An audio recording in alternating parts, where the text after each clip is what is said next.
I was sleeping in my hammock and I woke up and I could feel her breath on the side of my face. And my first instinct was to turn on my headlamp. I was sleeping with my headlamp on, so I like went to move my hand, and just the movement of my hand on like the nylon of the hammock that got the Jaguar growling, and that sound was just like thunder right in my ear. I could feel the hot breath, and I did not move.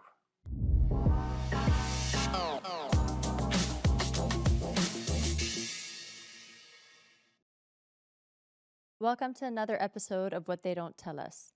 With this series, I aim to introduce you to the people who can share some of life's most valuable lessons or skills.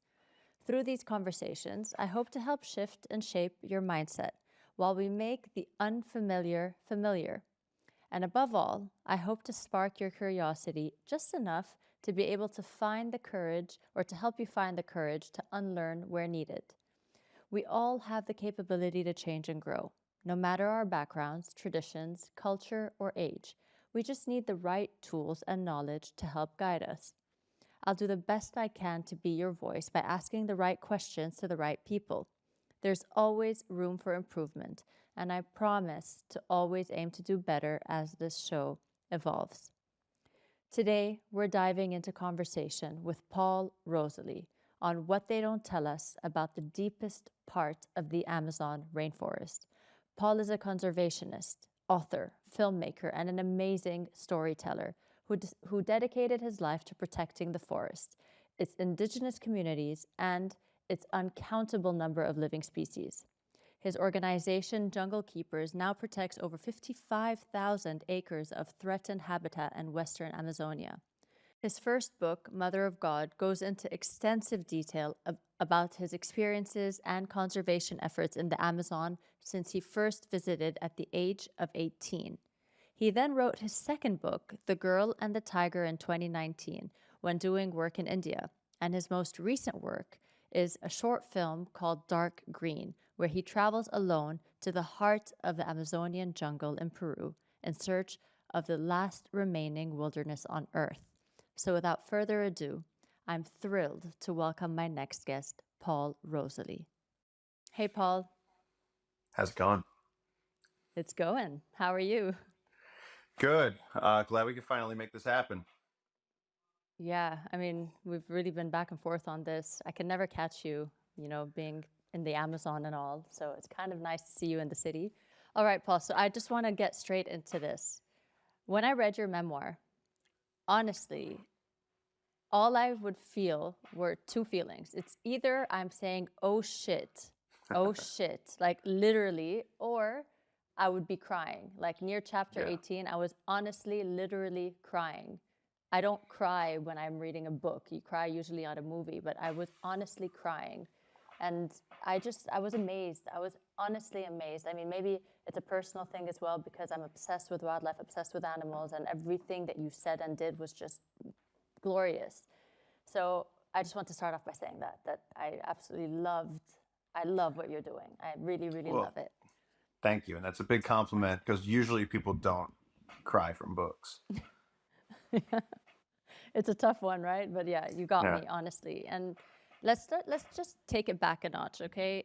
I first want to start with the fact that you say that you were undiagnosed dyslexic as a child, right? Absolutely. Near the age of 10, you were still not reading properly. You couldn't focus. School wasn't your Hmm. thing, and you just didn't find yourself. You said you felt alienated by the education system.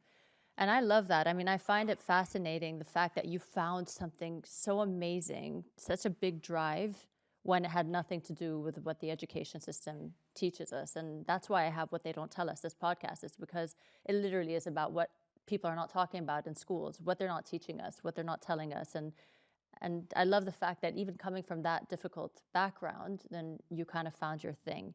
Tell me a little bit about that. How did you find yourself in the rainforest? Yeah. Well, in order to find our way, I think a lot of times we got to become lost. And so I was that kid where when the other kids are doing multiplication tables, rapid fire, just, 5 times 8 and 7 times 6. And, like I just couldn't do that. So there was a day in first grade when I ran out of the classroom and ran to the forest. And of course, got in crazy amounts of trouble for that. And they had to call my parents and I got sent home. And then, of course, I was always in trouble. I was always in trouble because I didn't, one time they said, oh, what was it? It was I always still remember this assignment. It was like second grade. And they were like, you're lost in the jungle and you have to survive. And they were like, list the things that you would bring. And for some reason, I don't remember but everyone was like, I would bring like Doritos and I would bring, a flashlight. And I was like, I would bring a knife and a fishing hook and I would start fishing. And I was like, and I listed out all this stuff about like animals and tactical, practical survival. I failed the assignment. But yeah, reading wasn't taking for me either. Still reading, and I love reading, but it requires a lot of concentration. So my parents read me Lord of the Rings, Chronicles of Narnia, Jane Goodall, James Herriot, everything, so much stuff. Every night we'd be read to, me and my sister. And so first I found that the forests here in New York and New Jersey, which is beautiful deciduous forests, with lots of poplar and maple and oak. I'd be tracking bears and finding foxes and watching deer and where they slept and learning the forest that way. And then it sort of occurred to me that wherever you go on the east coast of the U.S., it's not wild. It's forest that's been cut. It's forest that's regrown. It's not ancient. It's not primary forest. And I wanted to experience the wild part. And so I grew up with a lot of environmental stress. You hear that elephants are going extinct, rhinos are going extinct, we're losing our rainforests, the oceans are collapsing. And so I had this thing of like, I wanted to go out and do stuff.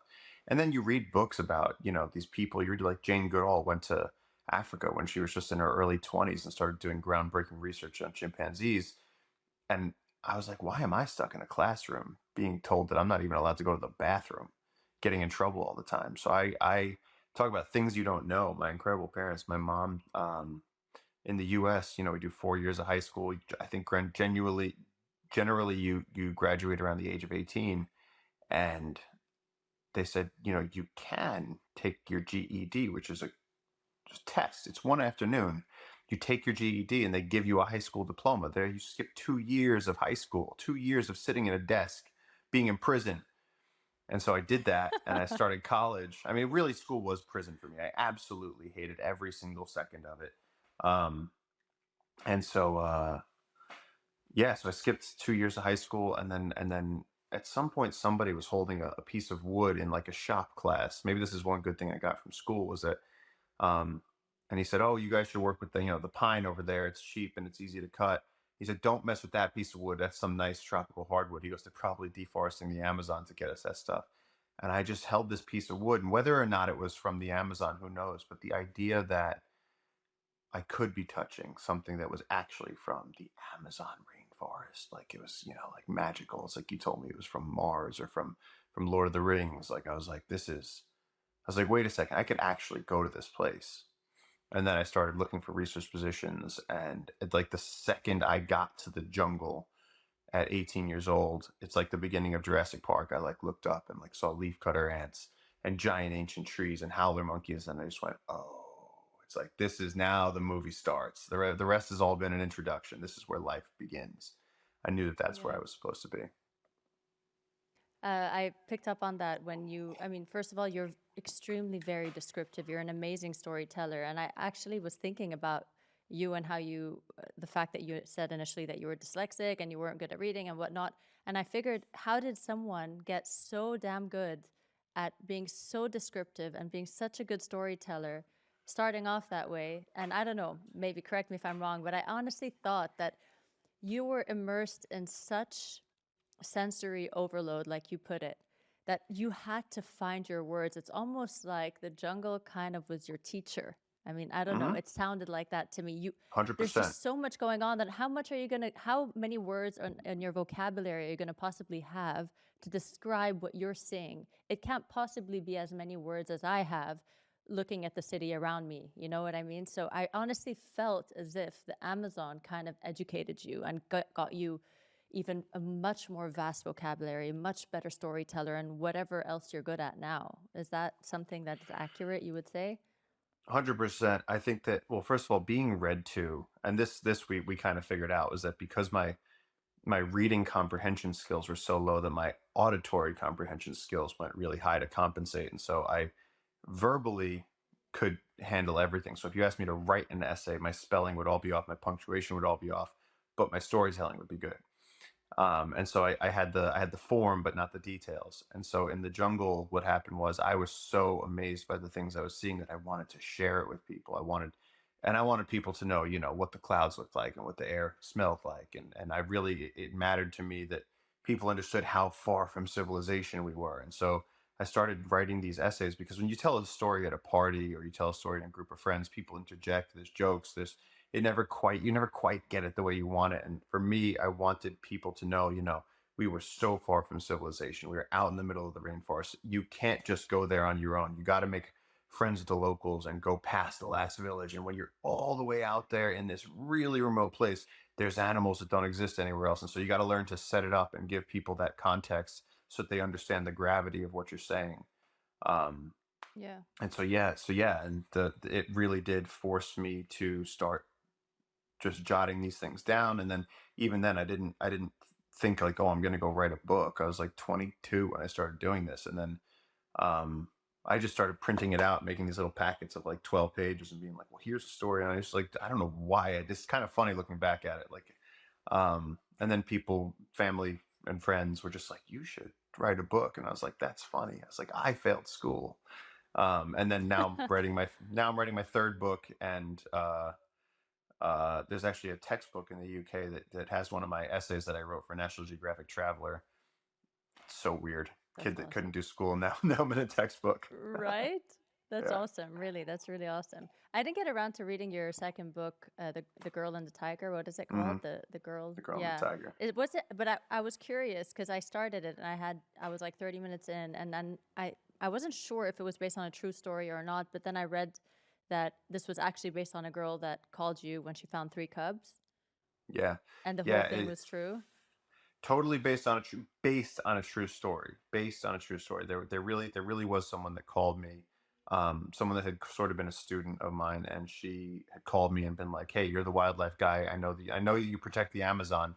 What do I do with these tiger cubs?" And I was just like, "Oh, wow." And then it kind of kicked off this whole thing of reimagining the Jungle Book, but with a female lead and in a modern world, and you using that as a vehicle to go into the minds of elephants and tigers and the jungle. Because one of the things I've realized working with wildlife and communicating with people about nature and ecosystems is that no, most people have no idea how smart animals are. Like, people are like, "Wow, did you see that? That you know, bird knew that this was going to happen." It's like, yeah, they strategize and they plan and they use tools all the time. And when people are like, "Oh wow, look, that elephant's painting," and it's like, that's like somebody congratulating you for painting. Like, that elephant is smarter than most of us.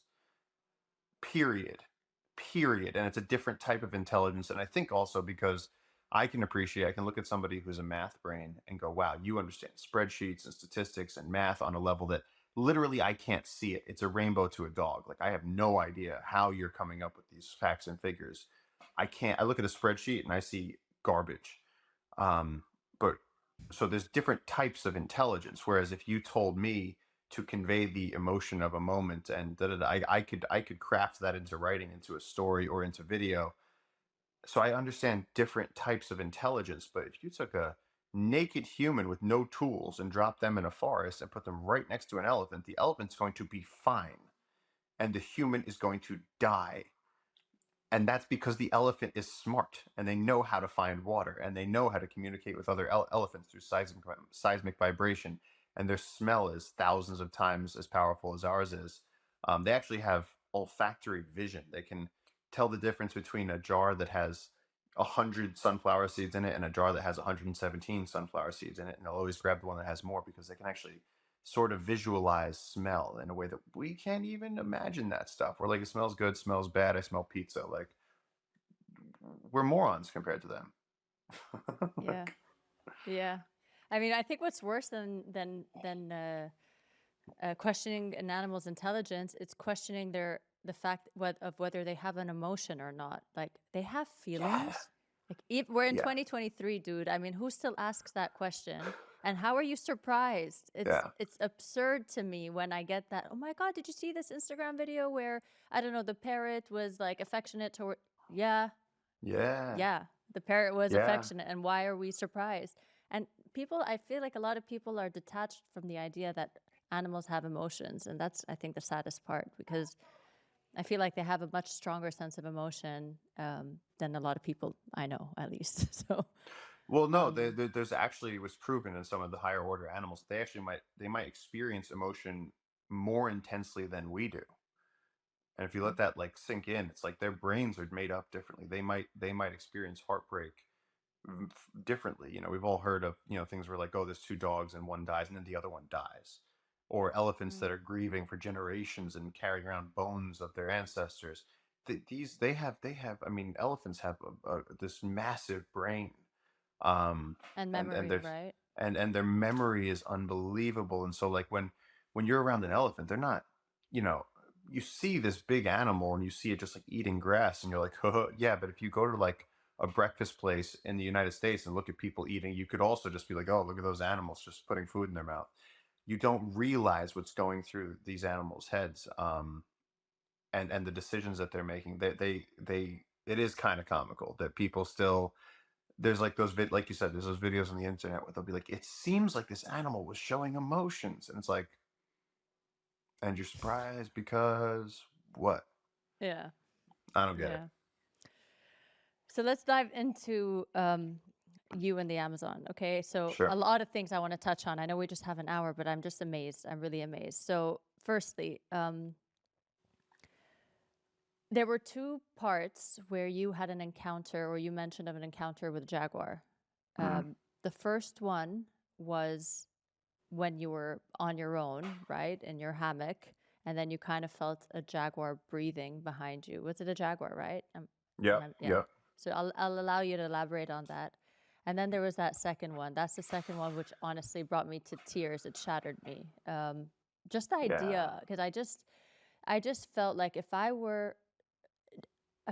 can just be in the mind of that Jaguar, literally feeling helpless, to say, I I don't want to do anything. I'm just in pain.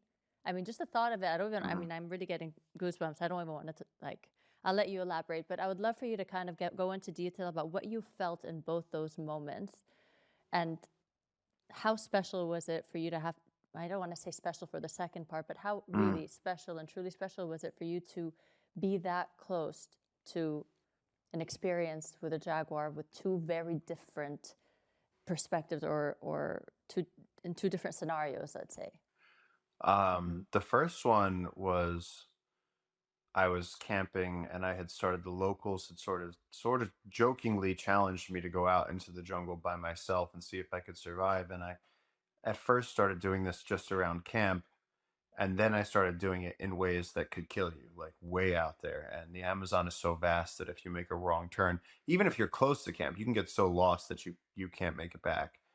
And I've been lost for a few days at this point, and I was in this huge swamp system, and I had gotten to the edge of it, and I put my hammock out, and I just had my headlamp, and I was running out of batteries, and I had no food, and the mosquitoes are biting me through the mosquito net, and so you don't sleep super well, and you're out in the middle of the wild, and you have to think a jaguar is in primary forest and truly wild forest. There's nothing that on land that can compete with the jaguar, so they're not scared of anything.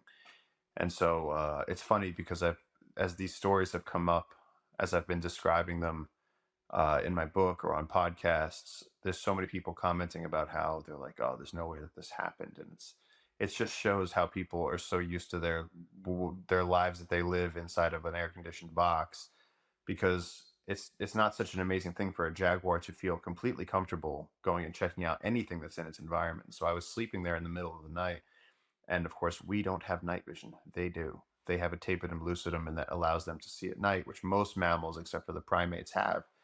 And so I was sleeping in my hammock, and I woke up, and I could feel her breath on the side of my face. And my first instinct was to turn on my headlamp. I was sleeping with my headlamp on, so I like went to move my hand, and just the movement of my hand on like the nylon of the hammock, that got the jaguar growling, and that sound was just like thunder right in my ear. I could feel the hot breath, and I did not move.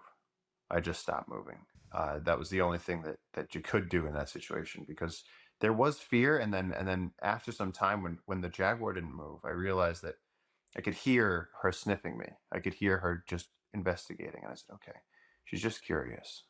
You're not going to do anything." And then I felt incredibly calm. It's a jaguar, but there's just a curious jaguar. The other thing is, if the jaguar is going to eat you, it's not going to be very painful. They're going to jump on you, snap your neck, and that's it. It's a pretty quick death. It's not like getting attacked by a bear. Um, and I Or being couldn't hit see by a anything. bus, you know, Yeah, all the same, quick, lights all under out. the It's all same the same. category. Yeah, you just don't want to burn. I think that's the worst one. Yeah, that But is the worst one. bears and burning, the bee, stay away from the bees, um, or bees. But yeah, she left, and I was left in my hammock. And then eventually, once I realized she was gone, I turned on my headlamp. I opened up my thing. I looked around. There was tracks right next to me, confirming what had just happened. Absolutely wild. And the crazy thing was that instead of scaring me more, that actually amped me up, because before that I'd been sort of flagging on courage and enthusiasm, and I'd been lost for days, and I was tired, and I was starting to just get really scared and get a little quiet. And then after that, I went, "This is why I'm out here." It's like, this is exactly why I come out here, for these encounters. That was amazing. And then after that, the rest of the solo was crazy too. It started raining for about a week after that, and the rivers rose, and I had to ride logs down the river to get out of the jungle. But that gave me that shot of adrenaline that was just like, whoa, this is what I came out for. Because sometimes you just suffer. Sometimes you're just stuck in a swamp, and you're just not having a good time. And so at least this one came with the reward of an amazing encounter with an animal.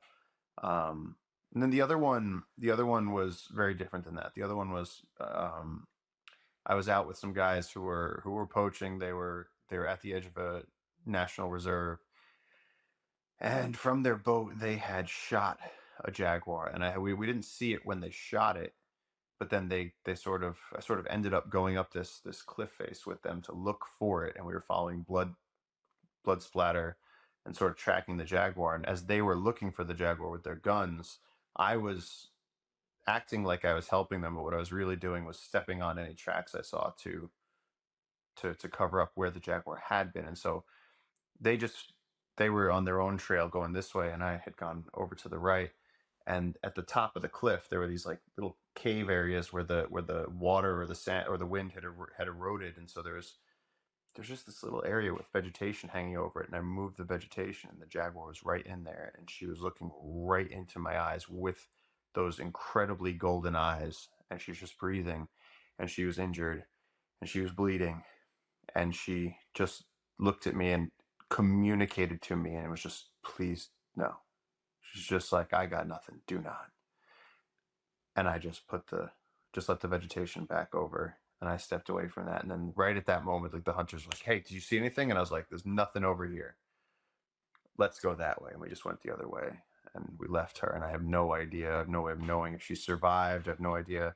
Did she just get some peppering on, some buckshot in her skin, or was she brutally wounded? I have no idea. But what I do know is that in that But moment, how that how were jaguar, you with the poachers? How were you with them? What was the scenario? I forgot now. they were the first people I saw after a solo. I had come down Oh, river after long days and days and days in the jungle, and then they were just the only other people that were at that far out in the jungle were poachers. And so, right. and I left I that remember moment now. just Yeah. realizing that this jaguar could have gone defensive, and she could have slashed my entire face off. I Mhm. actually know a guy who was slashed in the face by a sloth bear, and half of his face came off his skull. And so, Jesus. being that close to a full grown female jaguar, I mean, their paws are big and powerful. And she just the way that she communicated that, the look in her eyes, the desperation of just, "All I want is to be left alone. Please leave me alone." That stayed with me forever. Wow. You say that the wildlife is actually, I mean, most people would think the wildlife is the scariest thing in the Amazon. And I've read in your book that you've said it's actually not the wildlife. The wildlife Mm, leaves you alone, right? They never just, you're never afraid of the wildlife. And what you're more nah, afraid of are the falling trees in the middle of a thunderstorm. That could be scary. You described it yeah, as a crashing car, right? Can you yeah. walk me through that? And I was also very curious. Is it the trees or is it the indigenous tribe that you should be the most afraid of when you're in the Amazon? Because near the Um, end we talked about the you talked about the tribe, right? And I realized that they are a bit vicious because they're protecting, their yeah, land. I want to get into both of those things, but what would you say is the scariest part of the Amazon, or the thing that you're most cautious about? I'd say the most realistic threat to somebody out in the jungle is falling trees. Just because Yes. I've seen friends take even heavy seeds like a Brazil nut, whack to the head. That's like a cannonball. Um, but some of these trees are thicker than most people's living rooms. Some of these trees are gigantic, ancient millennium trees. And when one of those falls over, they're usually tied with vines to a bunch of other trees. And so these giant trees will go over. And when they do, they're bringing other trees with them. So even if you start running, first of all, you're in the understory, you're in the Amazon rainforest, you're not going to run anywhere. You can't run. There's vines and sticks and leaves and bushes and all this stuff that's going to stop you from running. Um, so if you're in that situation and the canopy starts blowing, you have to choose a spot to where you don't think anything can hit you, and you have to go there, which is usually the roots of a giant ancient tree, because the jungle is the trees. That's really the features of, at least in our region. It's not very rocky. We don't have cliffs. You actually really can't find a rock on our river. It's just clay. And so when these big trees go over, you want to be in some roots that'll keep you safe. But yeah, that's the biggest thing, because one tree could take down, a couple of acres, and you're not going to survive that. You're not going to survive that. No chance. It's just, the impact of branches that are as thick as an oak tree, trunks bigger than a school bus hitting the ground. No chance. I've seen it a few times, and it's about the scariest thing you can imagine. Just to hear that sound. As for the tribes, the thing with the tribes is, if you're in the regions where there's tribes, you've made a problem. You've made an error already, because pretty much we know where the tribes are. And if you've gone out into a region where there are armed people with bows and arrows that have been there for centuries fighting off every single outsider that tries to contact them, well, that's on you, and they will kill you. I've read the part where you mentioned the missionaries that tried to go and, like, pass on Jesus's message. And then Yeah. what happened there? That's insane. I mean, that's Yeah. crazy.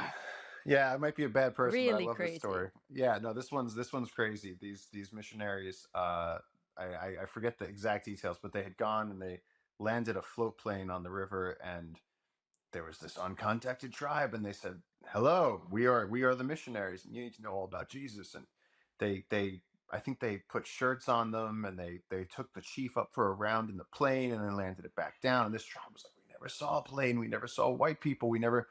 All this stuff was blowing their minds, and the missionaries were like, "We're gonna come back in a few weeks. Be ready. This many suns, and we're gonna be back." And the tribe was like, "All right, sure. Well, we're usually here anyway, so sure."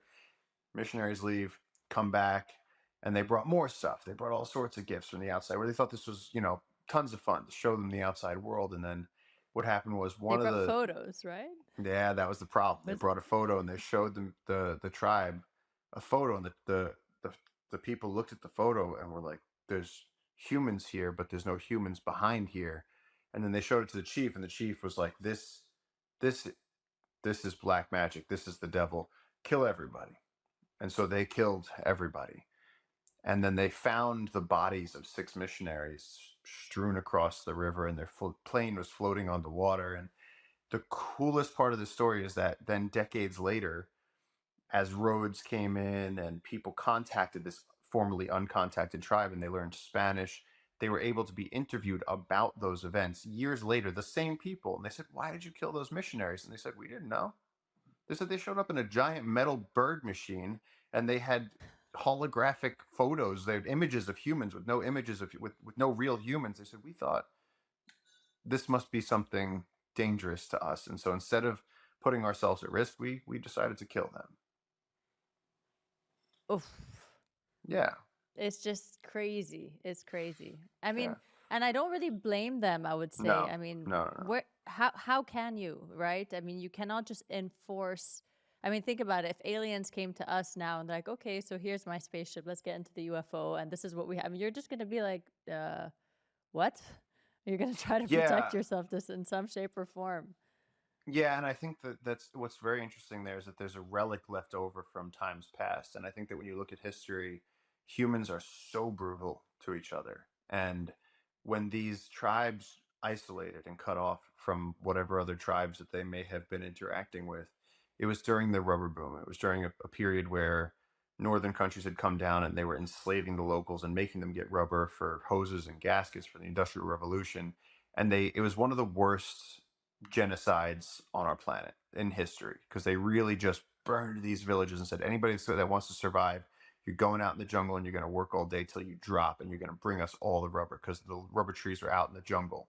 This was before the rubber trees had been brought over to Asia, and if you try to farm them in the Amazon, they get leaf blight, and so you can't have plantations of them. So they literally had to go out into the Amazon rainforest to collect it, and the only people that could do that were the locals. And so there were these tribes that just said, not us. So they went further back and they started flinging arrows at anybody that came near them. But they learned that the outside world is trying to kill them. And so they Mm. would have taught their children the outside is bad. So and so, Okay. Uncle so and so, Aunt so and so was killed by them. They set them on fire. They killed an entire village. They're savages. And so they learned is kill first, because the difference is, I think, for me or you, if aliens landed and they showed us a bunch of stuff and they're like, look, here's my levitation machine, and we'd be like, cool. I don't think we'd shoot Yeah. first and then ask questions later. I think we'd Yeah. probably be like, okay, like peace is probably our best path, but these people have a history of violence that has become their culture, and they don't want to Right. be contacted, and they don't want Jesus, and they don't want your books, and they just want to stay out in the jungle. And so let's let them do Yeah. that. Get into, the world of anacondas. I know that that's your thing. Hmm. But there's a lot of, like you say, a lot of religion. I mean, religion associates snakes with everything bad, right? Hmm. People associate snakes with like venomous and demons and all of that. Any Hmm. bad story has a snake in it. Any bad dream, if there's a snake in it, it's something bad. It's always about that. But you've said several times that, I mean, all the anacondas you've worked with, the giants of the world, they don't, they actually prefer flight over fight. They actually try to Hmm. run away from you, like, dude, leave me alone. You're Yeah, coming and grabbing an anaconda. Can we debunk the misconception? sure. I mean, snakes in general, if you see a rattlesnake, it's going to start rattling. And the whole point of a snake rattling is to say, look, don't step on me. I don't want to be stepped on. I'm just sitting here in the sun trying to stay warm. Please don't step on me. That's what a rattle is. Back off. When I work in India, if you go up to a cobra, first of all, if you see a cobra and take a step towards it, it's gone. It'll find the first shadow, the first hole, the first underneath a car or a tree or something, gone. If you corner a cobra, it'll stand up, spread its hood, hiss at you, and say, leave me alone. I'm begging you to leave me alone. That's all I want is for you to leave me alone. So any human that gets bitten by a snake is asking for it. The only time that that's not the case is you hear about people with working in rice paddies or something where they'll step on a Russell's viper, in which case, as far as the snake is concerned, it's being attacked. And so it'll Okay. say, stop, and it'll hit back. But that's the snake acting defensively. It's a mistake on the part of the human. The snake is just trying to defend itself. So when people say, "Are snakes aggressive?" I always try to fix this little problem with the way people use English towards snakes. There are no snakes that are aggressive, except for maybe a reticulated python, which once in a while eats a small Indonesian villager. And you got to let them do that because reticulated pythons are massive. And, if you're going to have a 30-foot snake that can climb trees, they're going to eat a villager once in a while. But every other snake, most people are dealing with snakes that are much smaller than them, little garter snakes, rat snakes, kraits. all these beautiful little things, even cobras. I mean, they're out there working hard, eating all the rats. That the rats aren't coming and ruining our food. They are helpful to us. I look at snakes as I once heard this thing where I can't remember where this came from, but where they an account of someone traveling in Southeast Asia, and these people would leave rice out for the gods as an offering in the backyard, and the rice would always vanish. And he said, "Well, so you're telling me that there are spirits of the forest that take the rice away?" And people were like, "Absolutely." And of course, he looked at the thing of rice, and the birds would come and take some rice. But more importantly, was that the ants would come and be focused on the rice and take the rice, and it kept the ants out of the people's houses. And it was the way that the people thought about it, was that the spirits would keep them. So in the jungle, it's the same thing. It's like we sort of embody that. Like we'll throw things away from the house, make an offering to the animals over there, and the ants will focus on that. One really cool thing that happens is that we have army ants in the jungle that will come and overtake our research station to the point that everything is black, the floor is black, the walls are black, you can't sit, you can't stand. There's nothing you could do. We all have to abandon ship. We all have to leave the structure, leave the house. There's no walls, so it's not really a house, it's not indoors, but we have to leave our research station in the Amazon and wait for hours while the army ants come over and make everything black. There's millions of them. They don't want our food. They don't want our clothes. They don't want anything of ours. What they want to do is they want to look under every nook and cranny for cockroaches and lizards, and they want to eat all of them. And so they clean the entire place, and then they move on through the jungle like a giant army, 10 million strong. Wow. Incredible. Wow. Um, but I'm digressing from snakes. But the thing is with snakes, they're just trying to be a snake. And so when I see a snake, I see something beautiful and fascinating, whether it's a venomous snake or a non-venomous snake. If there was a king cobra next to me right now in this room, I would feel no fear, because the king cobra would probably look at me, flick its tongue, and go over to somewhere where it couldn't see me, and then hide and hope it was okay. They're very, very gentle animals. Um, Even in terms of a king cobra versus an elephant, a king cobra will stand up and say, "Don't step on me," and the elephants know not to step on a king cobra. Of course, that's in Asia, not the Amazon. In the Amazon, though, anacondas are living deep in the rainforest. And the crazy thing about anacondas is they start very small. They start, just the size, a little bit longer than this, um, not big at all. And so they're actually prey. They come out of their mothers alive, and they're actually prey to baby crocodiles, to birds, to fish. And so they have to grow quick, so they have to eat quick. So they start eating frogs, and they start eating lizards, and they start eating little fish. And as they grow, then they're eating things like rabbits, and they're eating small, like larger rodents. And eventually, if they're lucky, the females are larger than the males, much larger than the males. But if one is lucky and she grows all the way, you have this, you know 8-meter giant female that's this incredible apex predator living out in the rainforest, and her only prerogative, her only mission in life, is to stay completely hidden. And so they live in the swamps, they live underground, they live under vegetation in the water, and every few months they come out, they eat something, they'll take a peccary, they'll take a paca, they'll take a sloth, whatever it is, pull it down, consume the whole thing whole, and then they'll spend months digesting that, and then they repeat the process until they can reproduce. That's all they want to do. And so, in terms of people make a big deal out of it when they see these snakes because they're scared of them. But who's stupid here? The apes who are making a big deal out of it. When I've had people call me and say, "There's a snake in my backyard. What do I do?" And I said, "Go inside and read a book. That's what you should do." Because that snake, let's just say that's a 7-year-old snake. It's been slithering around, doing whatever. Maybe he got a little cold last night, and maybe he needs the sun. And so he's come out onto this rock to bask, just to get a little bit of sun. And you're seeing, you're big, intelligent, you went to college, and you're going, "What do I do?" Go inside. Go inside, watch a movie. When you're done watching the movie, the snake will be gone. You'll never see it again. You've never seen it before. Um, there's a king cobra that we rescued in India that had gone into someone's kitchen. And this is an 11-foot king cobra, and one of the most terrifying animals on earth. It is terrifying. They're scary.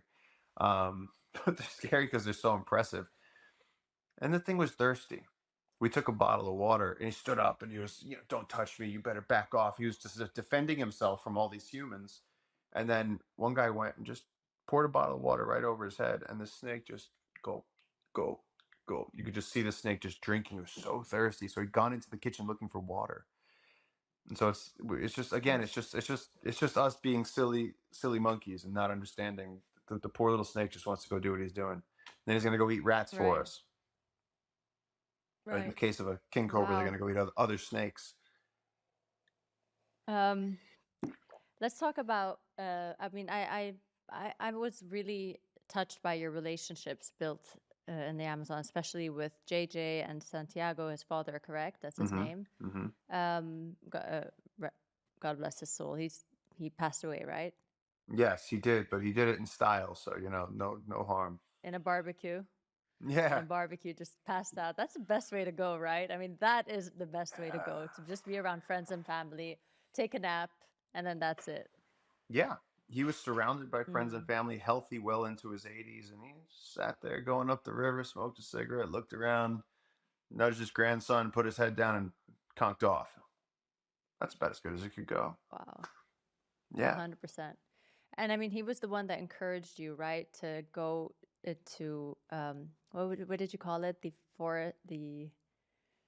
What was it floating called? forest. The floating The forest where floating the anacondas forest. live. Yeah. And Yeah. he kind of made fun of you at first for your first few catches of snakes. I mean, how big was the snake you caught, and then he made fun of you for it? Yeah, we caught a 4 meter anaconda, and we thought we were like badasses. And then he laughed and he was like, "Eso es anacondita, eso es nada." And he was like, "That's the smallest thing I've ever seen. You guys are pathetic. You think you're men?" And so he sent us out to go find. And then we found snakes so big that we couldn't catch them. And he was like, "That's what I'm talking about." But he was that old generation tough where he was just next level. He just we could never live up to his standards because our lives are no longer that rough. He had grown up going on weeks long expeditions and surviving in the rain and starving in the cold and establishing indigenous communities and fighting narco traffickers as a police officer, and then living and raising 18 children and living out in the jungle. You can't fake that. There's certain things you can't fake. um Yeah. and and he had a lot of those And this qualities, is and so all yeah. and this is all in private as well. All I mean, nothing to show for except his memories and his experiences. Yeah, I mean, that's the other thing. Everybody's so busy today trying to show every little thing they Yeah. do. They're like, "Here's me going to get a muffin." Mm, this guy lived his entire life for real and wasn't broadcasting it to Yeah. anybody. And there's an authenticity there that it was uncounterfeitable. I don't think that's a word. Um, difficult to I love that he counterfeit. opened the opportunity, though. I mean, the fact that he opened the opportunity for you to really dive deep. And Yeah. now, I mean, you have Jungle Keepers. Talk to me a little bit about what you're doing with Jungle Keepers. I mean, that's the most important part. I mean, firstly, why should people care about the Amazon? I mean, the average Joe is probably thinking, okay, but what do I don't give a shit really. But why Hmm. should they care? And if you do have a shed of care, what could they do to help in their own small way? Well, why should people care that we have functioning ecosystems? I would just tell them to cover their mouth and nose for a few minutes, and then see how quickly they care about air.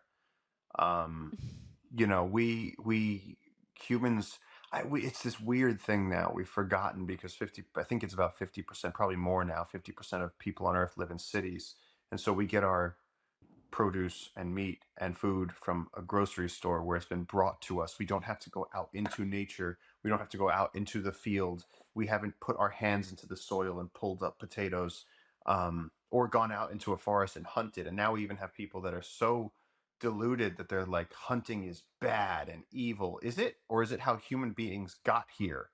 And so we have this huge problem where humans are more concerned with technology and whether or not we're living in a simulation, and they're forgetting the basic facts of how this game works. And when you're in the Amazon, you can see those basic facts, the gears of the game, really clearly. And the Amazon, each large tree in the Amazon is actually producing water, is pumping water up out of the ground and into the air every single day. And across the Amazon basin, that comes out to something like 20 trillion tons of water a day. 20 trillion liters of water a day. And that creates a weather system above the Amazon rainforest. So if you look at the Amazon rainforest from space, it's usually white over the green. It doesn't usually look green. It's very complex and white because there's always clouds moving over the rainforest. And so the Amazon River flows from west to east, from the Andes Mountains out to the Atlantic Ocean, but there's a river in the sky of condensation where the Amazon is actually sending that water up. And then because of the change in pressure, that all of those clouds are moving west until they hit the Andes and then they drop as rain and then it turns into the Amazon River again. So the Amazon River is creating its own cycle. It's creating itself. And so in the jungle we have this thing that we always it's sort of this little bit of a sacrament that we do where we drink the water and then you watch yourself sweat and you can watch the sweat rising off of your skin. Every afternoon there are these massive thunderheads that are right over the canopy, and then it rains back down and it's back in the river and you drink it again, and it's just you're part of this incredible cycle. And that's coming from these trees that are pumping water into the air to create the weather. But if you look at how those trees get there, Brazil nut trees, which are some of the biggest trees in the forest, are pollinated by orchid bees. They depend on orchid bees to pollinate the male and female trees. And then when they produce the fruit, the only animal that can open the fruit is a rodent called an agouti.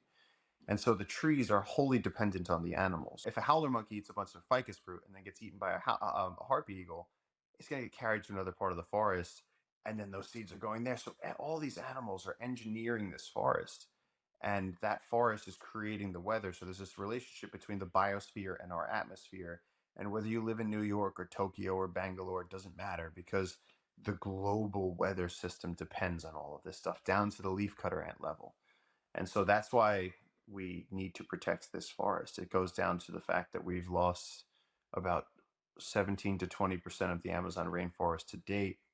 And people warn that if we keep losing that much of the Amazon, if we lose more, we could break that moisture cycle to the point where the Amazon cannot replenish itself. And then you're going to see this rapid drying effect where the Amazon is going to change from a rainforest to something else. And then global weather patterns are going to change. Hurricane patterns are going to change. Rain patterns are going to change. It's going to throw off farming in all different areas. And that's what that becomes is political instability. That becomes the inability of people to know what's going to happen next. Again, we've depended on the regularity of the seasons of rains to come for our crops. And if all of this gets thrown off, it it massively affects industry. And there's a beautiful Carl Sagan quote that says that if you can't breathe the air and drink the water, then nothing else you're interested in is going to happen. And so I've had a lot of people throw that at me, and when I give talks, I've had, or I've been on, I've gone on TV shows where it's like a, business minded TV show, and they go, why do I care about the Amazon rainforest? Like, you don't have to, but you depend on it. And even the species, I mean, getting rid of one, I mean, we all know the story of the wolves that were re-injected back into the wild, and then how the whole ecosystem kind of, flourished just because you reintroduced what was meant to be there in the first place. And it's the same thing. I mean, people are after the next handbag, and they don't realize that taking away or pulling out one of the species is completely detrimental to how the ecosystem works. You talk a Yeah, lot no, about that. everything is connected. And I think that one of the problems is that people forget because we don't live in close enough contact with nature and natural systems is that it's also leading to a huge spiritual disconnect for humans. I think we forgot what we are. Because let me Mhm. tell you something, when you are in front of a jaguar, you suddenly know exactly what you are and where you stand. And when you stand next to a herd of elephants, it makes you feel more human because there's a comparison there. There's a an understanding, a visceral understanding. Just like when you're on the side of a mountain and you have a snowstorm blowing in and you get that feeling of insignificance. There's ways to remind yourself of what we are. And I think that's when we get divorced from that, when we get wrapped up in the news cycle and the national narrative and the stock exchange and these are not things that we're naturally tied to. These are part of the matrix. Yeah. I mean, obviously, I've done a small excursion. I went to volunteer in Zimbabwe to save black rhinos about 5 years ago. I went Nice. for 2.5, 3 weeks. It's a tiny little thing, nothing compared to what Yeah. you do. But I remember that feeling. I remember being in the bush with the big five, and then thinking to myself, I am so damn insignificant. Hmm. I'm so insignificant. I am so But it's a damn good small. I feeling, remember right? it's an amazing feeling. I would not, I mean, Yeah. I keep telling the story because it's my only story. I mean, this is probably like a regular Tuesday for you, but just what I did there and the encounters with the rhinos and what we did, the trekking, how the like, finding how the footprints work and how you can decipher where the animal's going or how long it's been there, and picking up poop in the middle of the bush just to like Yeah. work on the environment. I mean, we did all of that, and it was amazing just to Hmm. see how insignificant we really are. And it's just the fact that we're so oblivious to the fact that this actually is life and this is the world, and this is a huge part of the world. Yeah. What am I doing back home? What are my problems really back home? I mean, I'm really, really in awe of everything you're doing, because I just had a small feeling of what that felt like, and you get to feel it every single day. So Yeah. And I mean, but people forget that they can, it's not, pretty much everyone lives near some sort of a national park or, and it's the moment that you're out on a trail. I think that one of the problems that most people don't understand, um, how to, like you were out in that environment. You were probably with experts, with guides who could explain to you what you were seeing, explain to you the significance of everything around you. And also I kind of want to push back on your, saying, oh, because you've experienced the Amazon and this is a small thing in comparison. And it's not. I don't believe that, because I think that it's such a massive thing that we're experiencing when we feel that it doesn't matter. And also, the Amazon is an extreme. An elephant is an extreme, but I can get that feeling. I'm in upstate New York right now. I could walk out my door, and for people that aren't from New York, you don't realize that most of New York State is forests and mountains. And so where I live is, when I'm not in the jungle, I could walk about 50 meters and be in forest. And right there, again, it's like a blanket. You just get completely calm. And there's wind in the trees, and there's squirrels, and there's birds, and we have bald eagles here. And it's like, you don't need to be in the Amazon rainforest. And um, that's important to remember as well. But I don't want yeah, to forget your prompt though. You said to tell everybody about Jungle Keepers. And so Jungle Keepers yeah, is when I went to the Amazon and I started learning from the locals, and we started exploring these beautiful places where nature is turned up to the maximum. You're talking about, climax ecosystems that are thousands of years old, with all these species living in them: jaguars and howler monkeys, spider monkeys, harpy eagles, anacondas, undiscovered species, medicines that no one's ever heard of. And we'd have free reign to go explore these places. So it really was a lot. People always say, "Oh, it's just like, it's like you went to Avatar." And it's like, yeah, but Avatar is like an analogy for Earth. It's a backwards metaphor. It's just, but take away the blue people. That's exactly what we were doing. And you don't plug your hair into the ground, but you're still connected. And so we got to see yeah, this incredibly virgin forest and this deep wilderness, and we are making all these discoveries. And there's this one spot that was our favorite spot. We used to go to the stream all the time, and there was stingrays in the water, and there we with this. I saw my first harpy eagle there. All this incredible wildlife. It was just packed with animals everywhere. And then one day, we didn't know, we had left for a couple weeks, and then we came back, and they had burned it to the ground, and all the ancient trees were gone, all the animals were gone, everything was ashes. And I mean, each tree has thousands of species, literally thousands of species living on each tree. They're skyscrapers of life. And all of that was destroyed. And it was just this smoking wreckage. And I was standing with JJ, who's Santiago's son, and my closest friend. And we're standing there. And I remember, sort of at that age, sort of deferring to him and saying, what do we do? And he's like, this is just what happens. And I was like, no, no, no, but like, somebody has to do something about this. And he goes, nobody can do anything about this. This is just what happens. People destroy forest. And I was like, but there has to be somebody we could call. And he was like, look around you right now. We're in the middle of the Amazon rainforest. There's no cops here. There's no law here. That's why there's narco traffickers and uncontacted tribes and pirates. We're in the middle of nowhere. There is no one who's going to help us. There's no help coming. And so from that, we began telling these stories, and that's where storytelling came back in, because I would go home and I would tell these stories, and I was so horrified and so haunted by this stuff that I was seeing that I just started telling everyone about it. And then I started doing interviews about it. And then I started writing about it. And I started doing social media about it. And then gradually, I said, well, what could we do? And JJ said, well, what we could do is talk to the loggers. And if they own a piece of land and they're going to cut the wood, we could talk to the loggers and buy the land before they cut the wood. But we have to make an organization so that we could own that land in a way that's, in a nonprofit way. And I had grown up on the Hudson River in New York with the Hudson River Keeper, and they protect the wildlife of the Hudson River. I said, well, what if we could be the Jungle Keepers? And they said, great, cool name, whatever, go for it. And so we set up Jungle Keepers. And the whole process has been led by the indigenous people. Before we set it up, I don't think there was any hope that we could do anything to protect the trees. And then gradually, with Santiago's teachings and the adventures that me and JJ went on, and all of our crazy anaconda stories, and then the research we started doing, and then the articles we started putting out, and social media did help a lot because it was able to bring in a lot of people and a lot of attention. And then we started to raise money, and then we started to negotiate with the loggers and say, hey, instead of cutting this down, could we just protect this, and we'll pay you not to cut this down.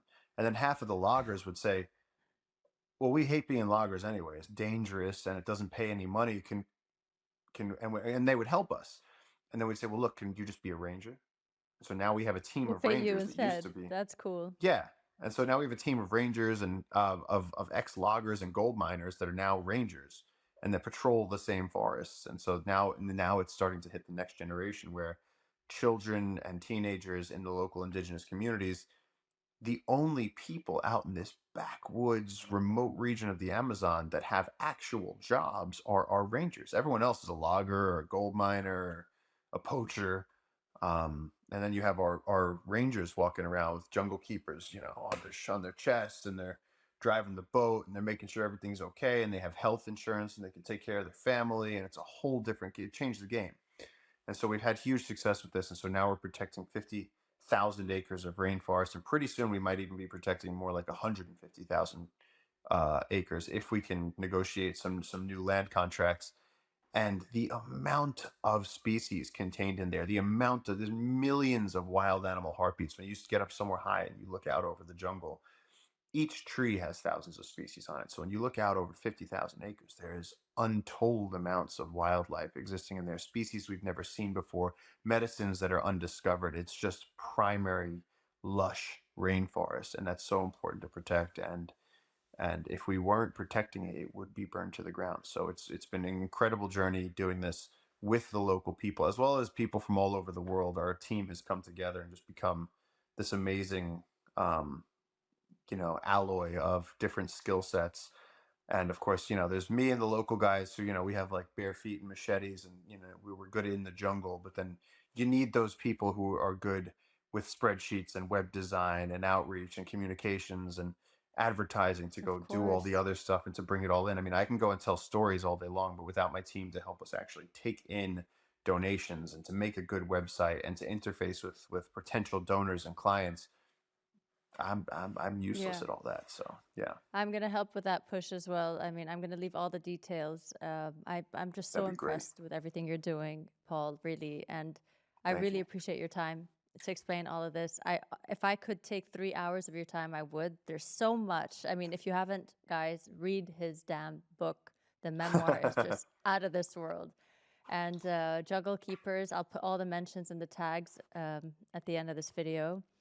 So thank you so much, Paul. Really, I appreciate everything. And a final statement. If you could just say a 2 word about what they don't tell us, what would you say it is? They don't tell us that literally every. I mean, this is going to sound so corny, but literally everything is possible.